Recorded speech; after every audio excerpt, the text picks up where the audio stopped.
You know, earlier you mentioned that maybe I was opposed to medical marijuana, and I said no, I was just dubious. And I certainly was dubious about the use of cannabis for treating ADD or ADHD, but that was because I didn't know anything. And when I looked into it, I found out that there were at least 40 papers written before 2000 dealing with the endo-cannabinoid system, cannabis, and ADD, ADHD, and that as early as 1998, efforts had been made in Oregon to add ADD, ADHD to the list of conditions for which cannabis was appropriate or legal in the state of Oregon.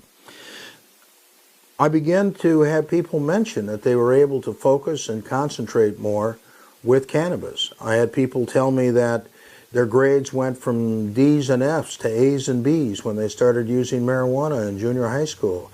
I had one patient come in and tell me that they attributed their graduating from the Maritime Academy to smoking marijuana, and another person who said that they were able to get their PhD as a result of smoking marijuana. And I started looking into this and found that there were hundreds of research studies that had been done which provided some of the information as to why this might work. And the reason that it probably works is that cannabis is important in terms of retrograde inhibition.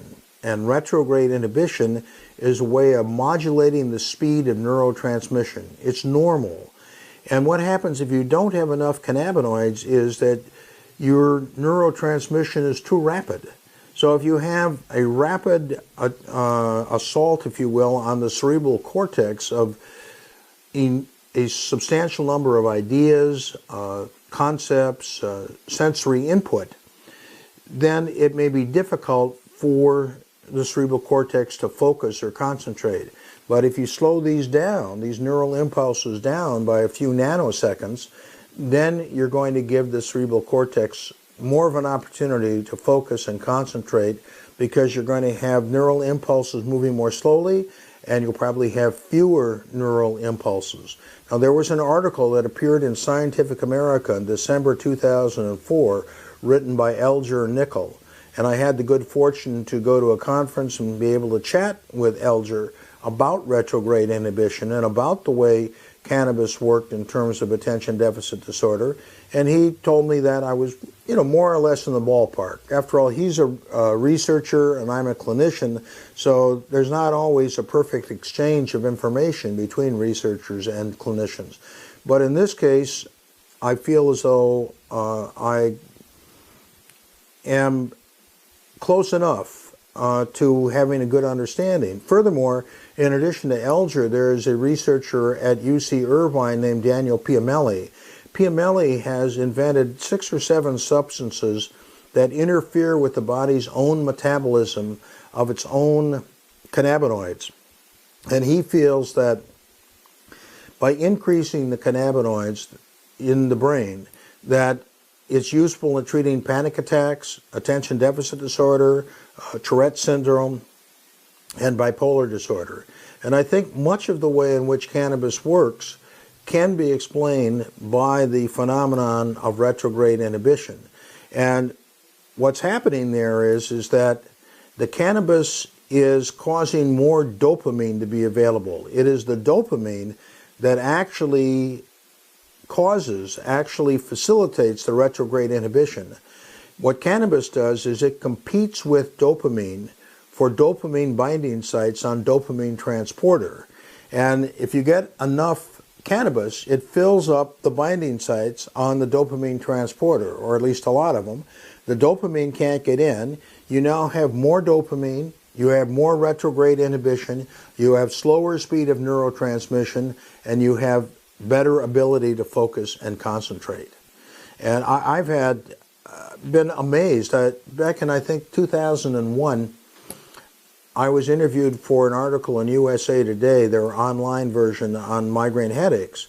And the reporter was talking to me, and as often happens, they were discussing their experiences when they were in college. And we were at this informal restaurant down near Zuma Beach, and after about 20 minutes of this, the waitress came over, and we'd been talking about migraines, and she said, my son, who's 20, when he was 17, he noticed that cannabis helped him focus and concentrate and do his homework, and his grades went from D's and C's to A's and B's. This was completely unsolicited. I also have people call me up and try to get me to see their teenagers. I have a rule, it's not ironclad, that I won't see patients under the age of 21, but in certain circumstances I will see those patients. And in some of these instances, the parents have said that the change in their child in terms of their ability to focus, their ability to concentrate, their interaction with the parents, their interaction with siblings, the turnaround has been fantastic, and the benefits have been such that they really are insisting that somebody make a recommendation so that they'll be legal. And they want to avoid these places where doctors are practicing minimalist medicine and not spending a lot of time with the patients. Now, when I see somebody for attention deficit disorder, I often recommend to them the book Fidget to Focus, which is written by a local psychologist, Dr. Roland Rotz. And Rotz himself has ADD. He has a website on ADD. He does some courses through adult education, and of course he does one-on-one therapy. And he has been very good, according to some of my patients, in giving people with attention deficit disorder some very good strategies and techniques for how to successfully negotiate life with ADD. Because as you probably know, people who have ADD or ADHD are not very good at completing tasks, tend to overcommit themselves, often miss appointments. And so it's a question of being organized, of writing things down, and of setting up certain structure to your life so that you can rein in the ADD. Now, ADD is not necessarily a bad thing. There was an article in Newsweek a couple of years ago quoting a bunch of experts saying that people with ADD made good CEOs, they made good entrepreneurs, and they were very creative. And I've certainly found that to be generally the case amongst my population of patients who have ADD.